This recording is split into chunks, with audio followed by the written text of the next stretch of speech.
wamoja wanasema kuwa jambo la kufufuka kwa Yesu Kristo iko sawa vitu ambavyo vya mahibano tu alifonde.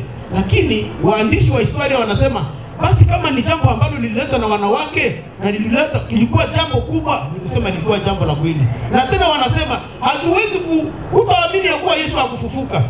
Ili tupate kuamini neno hilo, tukumbuke kuwa kuna Mungu ambaye aliumba vitu vyote vinavyopumua, na kuwa Yesu ni mwana wa Mungu. Kumbe Mungu kumfufua mwana wake haiko shida, ni vitu ambavyo havimulemelee. Na wanafunzi wakapewa amri ya kwenda kuhubiri habari njema, na habari njema akasema ihubiriwe nafasi yote. Naye akasema nitakuwa pamoja nanyi mtakapohubiri habari njema, na tazama alama zitakazowasindikiza. Mtakanyanga nyoka haitawaluma, mtakunywa sumu haitawaluma, mtaponesha wagonjwa. Zile ni alama ambazo Yesu alisema zitaambatana na wanafunzi wake. Na ndio maana tunapoenda habari hii nao ni sisi, nasi inakuwa yetu, tuende kuhubiri habari njema. Kazi ni ya Mungu. Na tulisoma katika juma tulisema mnapohubiri habari njema, msifundishe kama ni nyinyi ndio grand prêtre ndio motere habari, ufundishe tu, Mungu atashughulika. Tukasema wakati unapofundisha hapo, unapofanya mwito, hata kama hakutubu mtu mmoja, enda na unafurahi, basi ni kazi yako. Leo predicateur wamoja na wapasta mkihubiri, kama mtu hapo wasimama, unajua hata maandiko ya nini? Ya kulani, mtakufa kama leo hamtubu, mtakufa leo. Hamujeki kitatokea, mnatoa mafundisho ya kula. Basi kazi ni yenu. Hata kama mtu mmoja hakusimama halikuone. Kazi ni ya nani? Kazi ni ya Mungu, na ataishughulikia. Tulitoa mfano ya watu maevangelizations zilizopita, na hata mtu mmoja hakufanya nini? Hakuonekana, lakini baadaye ikaja kuzaa nini? Ikaja kuzaa matunda. Tulitoa example ya evangelization iliyofanyika na ambao mlitubu mwana mashauri mmoja mhubiri mkuu Mark Finlay. Wanasema ile evangelization ile tubu tu, na aliyoorganize evangelization na waza alipata haki karibio fulani. Lakini mnajua mambo Mark Finlay alifanya kwa leo, ameubadili ulimwengu wote. Ndio mkifundisha usiwazi watu wakakutubu, watu wakakusimama. Muachane na ripoti na statistiki ya kusema mtatubisha watu 13 kama habaelewi, unaanza sema maneno ya kuwatukana ya kulani. Hapana, kazi haiko yenu. Ukitumika kazi kwa kibufu utashindwa, lakini unasema ni kazi ya Mungu, mimi niko mtumishi tu, utapata success mingi. Basi namalizia fundisho hapa na wapatia maswali mawili au matatu. Wanasema hakuna swali. Huko mnakimbilia wapi?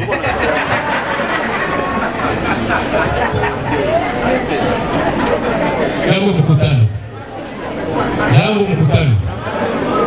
Fundisho shule ya Sabato yenye haina maswali ingeweza kutokuwa. Ile ni kweli.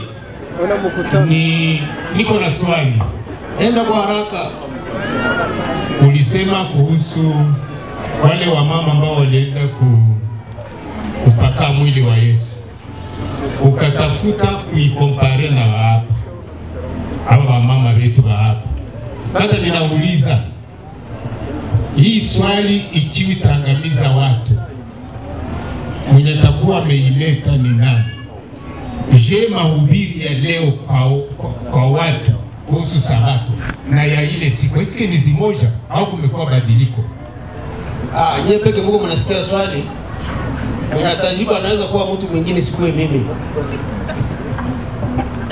Je, kuna wakujibu au mtajibu juma kesho? Swali lingine na kuweka au jibu. Utakuwa jibu au kuja haraka. Ni swali kuja na wewe haraka na wengine wanapotafuta majibu kwa maswali.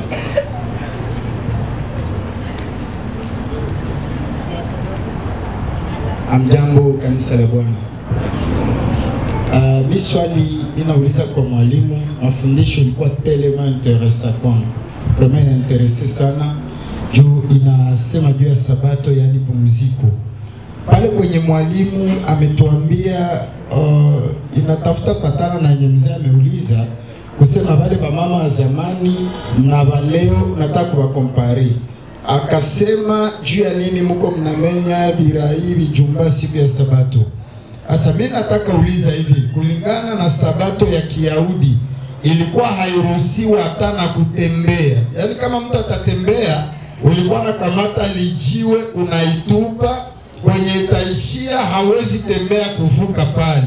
Asa leo tuona kanisa za kisabato, mfano mtu anaweza toka Birere anakuja kusanyikia hapa. Mwingine alitoka Mgunga anakuja hapa, tunakuwa tumevunja Sabato wala. Sabato ya zamani ulikuwa natupa lijiwe kwenye taisha uruhusiwe kuvuka pale. Asante. Asante sana, lakini mjue kwa fundisho haiko sabato, fundisho ni kufufuka kwa Yesu Kristo. Okay. Ile iliingia ndani tu, lakini sio kiini cha fundisho. Ile naona swali inaingia mstari moja, lakini ile swali ni sawa vile hata walimuuliza sababu gani ulikosa, akasema mke ambaye ulinipa ndiye alikosa. Nadhani wale wamama wanao menya virai wala wanatafuta vyakula hawatavikula wenyewe, lakini na sisi tunachangia nao. Sisi wanaume tunakosa responsibility zetu nyumbani.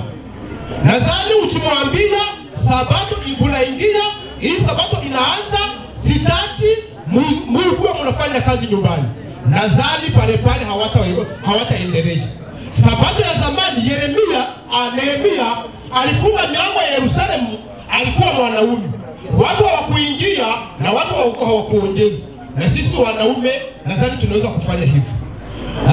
Kwa kufuatana na ile swali ndugu yetu anaongeza, walikuwa wanatupa chiwe, hawakufungia pale.